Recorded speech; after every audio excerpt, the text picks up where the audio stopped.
All right, here we go for week 4. So we're going to have some different stuff that we're going to be working on this week. So the first thing that we're going to do is, then we're going to get into the ball handling. We're going to do some moving ball handling. So to start, just get warmed up, just right hand down and back. So for whatever on your driveway, wherever you're at, you can find 2 lines or just 2 spots that you're going back and forth to.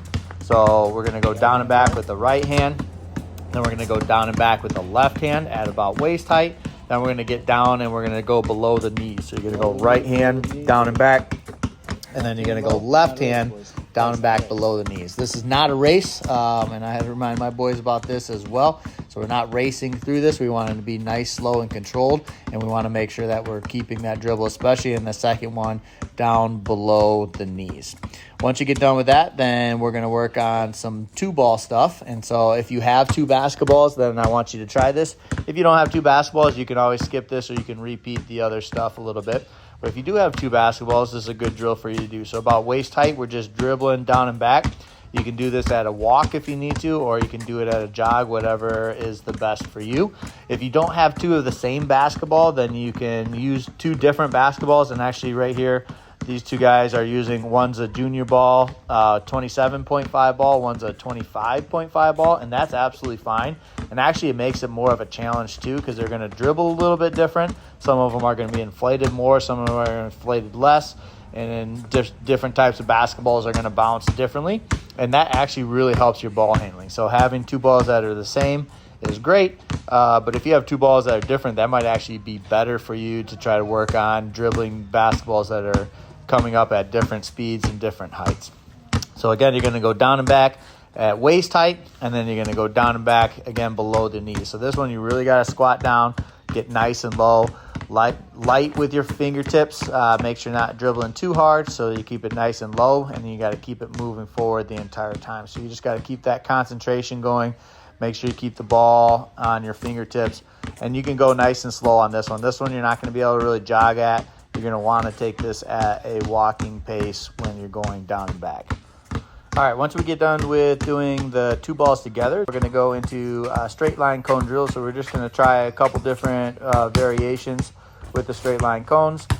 So this one's, we actually have cones. You can use rocks. You can use whatever you have around. You can even just mark it with chalk, anything you have, sticks, anything. Put them down. So we have 5 here. You can go 4 to 6 cones, whatever you want and whatever you prefer based on your space. So the first one we're doing is just cross. So it's just starting with our right hand. We're just crossing over twice, going in between the cones, and then we're finishing with a right-handed layup. So for this one, go through this. I want you to do 5 on the right side and 5 on the left side as far as made layups before you move on to the next variation. Then the next one that we're going to get to is just inside out, but just with one hand. So we're dribbling at twice, inside out dribble with the right hand. Again, for this one, you're going to make 5 on the right side, and then you're going to make 5 on the left side. So now just one-handed on the dribble, and then we're going to finish, but make sure you finish still with 2 hands to keep it a nice, strong finish on that right side, and then you can switch over to the left side. Then the last thing we're going to do is do some shooting. So you're going to pick any 5 spots that you want. So you can pick spots that are closer to the hoop or farther than the hoop, depending on your skill level. And then you're just going to make 2 in a row from each spot to move to the next spot. So pick a spot that's a little bit of a challenge for you, but also one that's not too hard. And also remember that you pick a spot that you're using great form every single time. So make sure that when you're shooting, there's no time on this drill. And so make sure that you're using great form as you're shooting. If you shoot shots that are too far away for you, then you might not get great form. And so you got to make 2 in a row. If you make 2 in a row from a spot, then you can move to the next spot, and you're just trying to go to all 5 spots. So we just picked 5 spots that are all over the place for this drill with our cones. You can pick whatever 5 spots that fits you the best. So you just keep shooting until you make 2 in a row from each spot, and then you move on to the next spot. And that will be our workout for the week. So keep it up.